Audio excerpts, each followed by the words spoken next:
Delivery के बाद आप अपने हस्बैंड के साथ दोबारा रिलेशन कितने दिनों के बाद बना सकते हैं जो कि सेव है माँ के लिए। अब आपने देखना है कि आपका सी सेक्शन हुआ है या आपकी नॉर्मल डिलीवरी हुई है। अगर तो आपका सी सेक्शन हुआ है तब आपने ये देखना है कि माँ के पेट के ऊपर वज़न ना आए, आपके पार्टनर के पेट के ऊपर वज़न ना आए। पेट पे वज़न ना आने के बाद आपने 40 दिन का दौरानिया पूरा करना है, जो कि कुरान पाक में भी है, जो कि हमारे इस्लाम में भी है। तो इसके बाद आपने देखना है कि नॉर्मल डिलीवरी अगर आपकी हुई है तो इसमें कुछ लड़कियों को टांके लगते हैं, वो टांके बाहर के जिस्म पे होते हैं, कुछ लड़कियों को टांके लगते हैं वो अंदर के जिस्म पे होते हैं। अब जब तक ये टांके बिल्कुल ठीक ना हो जाएं, इसके अलावा ब्लीडिंग ना रुक जाए, अच्छे तरीके से ब्लीडिंग भी रुकनी चाहिए। अगर ब्लीडिंग के दौरान आप हमबिस्तरी करते हैं तो इससे इन्फेक्शन जो है कि आपके हस्बैंड को भी लग सकता है, आपके हस्बैंड को भी प्रॉब्लम, मसाइल, इन्फेक्शन या कोई ना कोई ऐसी चीज़ आपको हो सकती है जो कि अंदरूनी मसाइल की वजह बन सकती है। जैसा कि लेडीज़ के अंदरूनी मसाइल होते हैं, ऐसे मर्दों के भी अंदरूनी मर्दाना मसाइल होते हैं जो कि नज़र नहीं आते। मर्दों को पता होता है, किसी को हल्का फुल्का पानी के कतरे होते हैं, किसी को जलन होती है पेशाब में, किसी को खारिश होती है, किसी को कोई फिंसी वगैरह निकल आती है, किसी को पीप आती है, किसी का उसके लिहाज से कोई टाइमिंग के लिहाज में भी फ़र्क आ जाता है अगर इन्फेक्शन लंबे टाइम में रहे तो। इसलिए कोशिश किया करें कि पीरियड्स के दिन हो या माहवारी के अलावा आप देखें कि अगर आपको डिलीवरी के बाद वाली ब्लीडिंग हो रही है तो हस्बैंड के ख़ास तौर पर आपके जो हैं हस्बैंड, उनको मेरी रिक्वेस्ट है कि इस चीज़ों में खुद पे काबू पा लें तो आप बहुत से मसाइल से बच सकते हैं। अब डिलीवरी के बाद जब तक ये ब्लीडिंग हो रही है, चाहे वो 20 दिन है चाहे वो 40 दिन है, 40 दिन का दौरानिया तो आपने पूरा करना ही है। उसके बाद अगर आपको टांके लगी हैं, टांके आपको जिस्म के आपके वजाइना के अंदर की तरफ लगे हैं टिश्यू में, तो वो भर सकते हैं 40 से 45 दिनों के अंदर अंदर।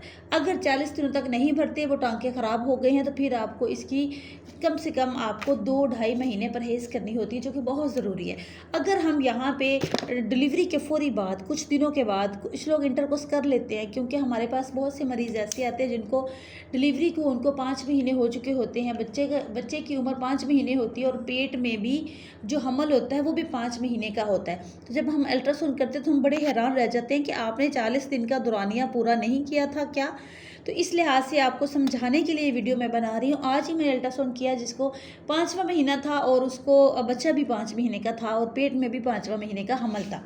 तो अब यहाँ पे समझना आपने ये है कि देखिए, एक तो इससे आपकी जो वजाइना के मसल्स है वो कमज़ोर होते हैं, क्योंकि वक्फ़ा आप नहीं करती, बहुत छोटा वक्फ़ा होता है, इंटरकोर्स वाला वक्फ़ा भी और बच्चे वाला वक्फ़ा भी। दो चीज़ें हो गई, एक तो बॉडी की शेप, जब बच्चा बच्चेदानी में जाना है तो वहाँ पे भी उसने पलना है, पूरी खुराक लेनी है, पूरी माँ के जिस्म से हर चीज़ लेनी है, आयरन, कैल्शियम, मिनरल्स सारे उसने, विटामिन्स माँ से लेने हैं, हर चीज़। अब यहाँ पे आपको समझाने की जो बात है कि हम बिस्तरी के आपको इंटरकोर्स तब करना चाहिए कि जबकि आपको आपके पार्टनर से मिलते हुए दर्द महसूस ना हो।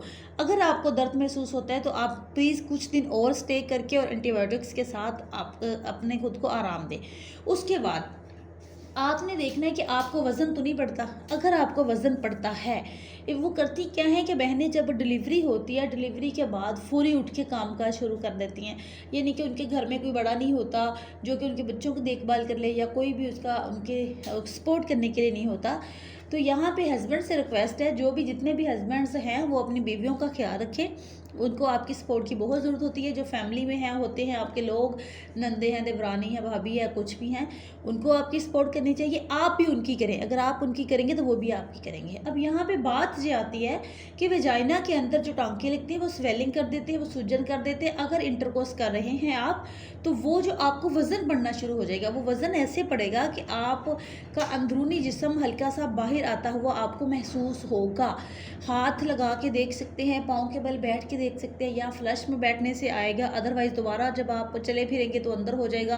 कुछ लड़कियों को तो इस हद तक वज़न पड़ना शुरू हो जाता है कि वो डिलीवरी के बाद इंटरकोर्स कर करके शुरू से, टाइम से पहले शुरू हो जाते हैं, छिले में ही, जिसका छिले का जो दौरानिया होता है उस दौरानिया में अगर वो इंटरकोर्स करना शुरू हो जाते हैं तो वो इस लिहाज से जो वजाइना के मसल्स होते हैं, जो पट्टे होते हैं, जो अंदरूनी तरफ होते हैं, वो इतने कमज़ोर हो चुके होते हैं कि वो लूज़ हो जाते हैं, वो खुद ब खुद बाहर निकलने लग जाते हैं और ये चलते फिरते बाहर ही महसूस होते हैं। तो इन चीज़ों से बचने के लिए आपको इंटरकोर्स का, जैसे मैंने बताया, वो टाइम पीरियड्स देखने के लिए, अगर ये चीज़ आप नहीं एहतियात करते तो इसके मैं आपको नुकसान साथ साथ बताती जा रही हूँ।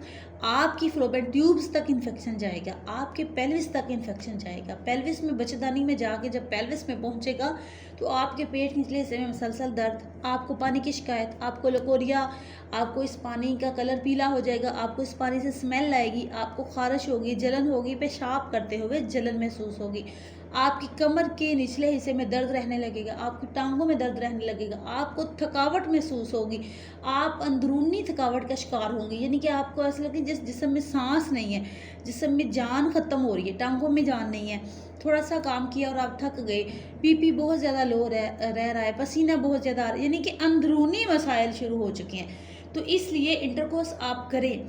हाँ, अगर तो आप 40 दिन का नहाए हैं, आप बिल्कुल ठीक हैं, आपको कोई वजन नहीं पड़ता। अच्छा, इन चीज़ों से बचने के लिए मैं साथ साथ आपको बताती चली जाऊँ कि ये चीज़ें आपने खुद ख्याल करना है।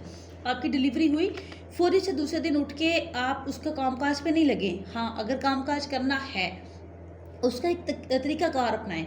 कुछ काम बैठ के कर लें, कुछ काम खड़े होके कर लें। जैसा कि अब सारे काम किचन में खड़े होके करने, आटा भी गूंदना है आपने, सब्जी भी बनानी है, सालन भी बनाना है, बर्तन भी धोने हैं, तो ये सारे काम खड़े होके करेंगे तो बॉडी, टांगे, मसल मज़ीद इस तरीके से आप करें कि आटा बैठ के गूंद लें, सब्जी बैठ के बना लें, अपने बेडरूम में ले जाएं, कपड़ा बिछा के, गंद भी नहीं डलेगा और वहाँ पे आपका काम भी हो जाएगा और आपको मिल भी जाएगी सहूलत। बैठते हुए नीचे अपने बॉल टाइप का एक कपड़े का बना के गोल, उसके ऊपर बैठे ताकि आपके जिस्म को ऊपर की तरफ खींच पड़े। एक्सरसाइज शुरू कर दें डिलीवरी के फौरी बाद, जबकि आपको महसूस हो कि आप काम कर सकते हैं, आप रूटीन की एक्सरसाइज कर सकते हैं, आप एक्टिविटीज़ कर सकते हैं, तो करना स्टार्ट करें। अब एक्सरसाइज में आप देख सकते हैं कि कौन सी बेहतर है। अगर तो आपको फील हो रहा है कि आपको वज़न पड़ रहा है तो आप अपनी सांस अंदर की तरफ ऐसे खींचें कि आप नीचे वाला जो आपका जिस्म है उसको अंदर खींचें अपनी सांस से, और अंदर 15 सेकंड 20 सेकंड रोकें। पहले दिन तो आप 7-8 सेकंड रोक सकेंगे, फिर आहिस्ता आहिस्ता 15 सेकंड आप तक ले जाए, और ये दिन में 3 मरतबा करें और हर बार 3 बार सुबह, 3 बार दोपहर, 3 बार शाम। ये इतना इफेक्टिव है, इतना इफेक्टिव है, इसके रिजल्ट आपको 1 हफ्ते के अंदर अंदर मिलेंगे। आप दिन और डेट लिख लें और 1 हफ्ता ये करके देखें, इससे आपको कितना फ़र्क पड़ता है। इसके अलावा आप फटकड़ी यूज़ करें, जो कि आपको इंटरकोर्स करने से पहले जो मसाइल से है, जो आपके जो वज़न वाले हैं वो ख़त्म हो जाएंगे। इससे आपको और भी बहुत से फ़ायदे होंगे। इसको इस्तेमाल कैसे करना है कि पानी में भिगो के रख लें और उस पानी से अपने जिस्म को वॉश करें।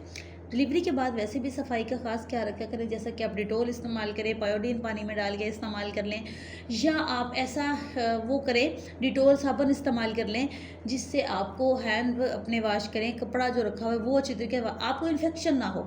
देखिए, जैसे जैसे आपको इन्फेक्शन होगा इन चीज़ों से, तो आपको चिड़चिड़ापन और आपको इंटरकोर्स ना करने का दिल नहीं करेगा, इंटरकोर्स करने को दिल नहीं करेगा। इसके अलावा भी आपको मसाइल, यहाँ पे ग़िज़ा भी बड़ी मैटर करती है कि औरतें अच्छी डाइट नहीं ले रही होती। सिले के दौरान कौन सी ग़िज़ा इस्तेमाल करनी है, अगर आप इस पे मज़ीद वीडियो बनवाना चाहते हैं तो मुझे कमेंट करके बताइएगा, मैं इस पे वीडियो बना दूँगी। उम्मीद करती हूँ कि मेरी वीडियो बनाने का मकसद और आपको समझ आ गया होगा कि मैं क्या समझाना चाह रही थी, और अगर मेरा समझाने का अंदाज़ अच्छा है तो प्लीज़ कमेंट करके अपनी राय का इजहार ज़रूर कीजिएगा। Thank you very much.